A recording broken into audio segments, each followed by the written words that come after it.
AI rice cooker weh. Nak masak nasi pun guna AI je tau. Korang tahu tak barangan elektrik media? Sebenarnya bukan media tau sebutan dia. Tapi MyDia. Kira macam diambil daripada My Idea.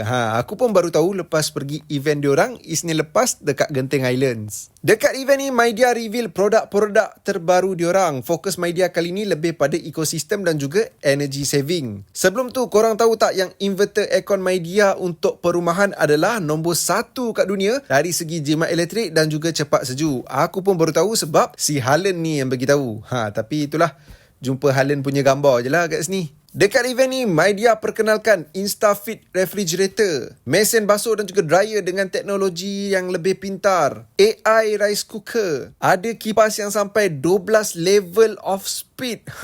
Gila kau 12 level, selalu 3 je kan. AI cooker hood dan juga ultra fast heating water heater, mandi panas terus dalam sekelip mata, tak payah nak tunggu. 3-in-1 floor washer, yang ni bila pakai dia yang tarik kita tau, kita tak payah keluar effort. All-in-one station robotic vacuum cleaner yang bersihkan rumah, siap boleh detect lagi kalau ada tangga ke supaya dia tak jatuh. And then all-in-one microwave oven. Yang ni serba boleh weh, boleh buat kerja microwave dan juga kerja oven. Yang menarik untuk aku,